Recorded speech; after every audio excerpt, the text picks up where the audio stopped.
সাকিব আল হাসানের ইনজুরি বিতর্ক যেন থামছেই না। চেন্নাই টেস্টে ফিট হয়ে মাঠে নামলেও বোলিংয়ের সময় আঙুলে ব্যথা পেয়েছিলেন তিনি।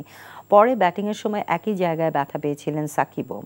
নির্বাচক হান্নান সরকার জানিয়েছেন, কানপুরের দ্বিতীয় ও শেষ টেস্টে ফিট সাকিব আল হাসানকে দলে আশা করছেন তিনি। চেন্নাই থেকে মমিনুর রিপনের রিপোর্ট।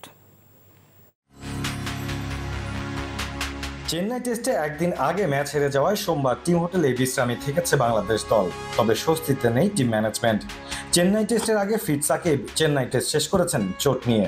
গুরুত্বপূর্ণ অংশ হয় তারকা এই অলরাউন্ডারকে দলে রাখা না রাখার সিদ্ধান্তটা এখনই নিতে চায় না টিম ম্যানেজমেন্ট। সাকিবের পারফরমেন্স নিয়ে যদি অনেস্টলি আমাকে জিজ্ঞেস করেন, তার ব্যাটিংটা আমার কাছে খুব ভালো লেগেছে। আপনি যদি তার ব্যাটিংটা দেখেন, অ্যাপ্রোচ এবং সে যেভাবে ব্যাট করেছে, অন্যান্য ব্যাটাররা যেভাবে ব্যাট করেছে, আপনি যদি কম্পেয়ার করেন সাকিবের প্রিভিয়াস ব্যাটিং এবং এই ম্যাচের ব্যাটিংটা কিন্তু আমাদের কাছে খুব কনফিডেন্ট মনে হয়েছে। খুব স্বাচ্ছন্দ্যে ব্যাটিং করেছে, টাফ টাইমটাকে কীভাবে হ্যান্ডেল করেছে সেটা আমরা দেখেছি। হ্যাঁ, রানটা বড় করতে পারিনি, দ্যাটস ট্রু। সাকিবের হাতের একটা ব্যথা নিয়ে বেশ আলোচনা হচ্ছে। ভারসাম্য দল সাজাতে অলরাউন্ডার সাকিবকে পেতে চায় নির্বাচকরা। তবে ফিট না হলে কানপুর টেস্টে সাকিবকে ছাড়া দল সাজানোর সম্ভাবনাও উড়িয়ে দিচ্ছেন না হান্নান সরকার। সাকিব এমন একজন প্লেয়ার, সে কিন্তু অনেস্ট প্লেয়ার, আমরা জানি। সে যদি খেলতে না পারে বা তার যদি মনে হয় যে সে বোলিংটা করতে পারবে না, তাহলে আমরা ব্যাটসম্যান হিসেবে তাকে খেলাবো কিনা চিন্তা করবো। সে যদি মনে করে যে হ্যাঁ বোলিং ব্যাটিং দুটোই করতে পারবে, তাহলে scenario different.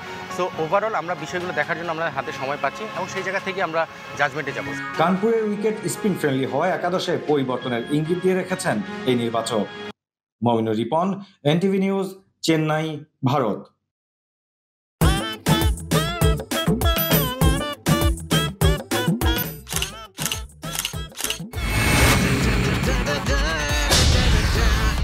Thank you so much.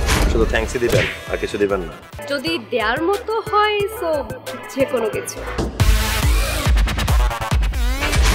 খুব খুশি লাগলো আপনার সাথে ডিল করে। Deal done. হ্যাঁ, 50 লাখ। বিউটিফুল। আমি চাচ্ছি এই থার্ড ডেতে তোমাদের এনগেজমেন্টটা করে ফেলো। এখানে তো রতন নামে কোনো কিডনি ডাক্তার নাই।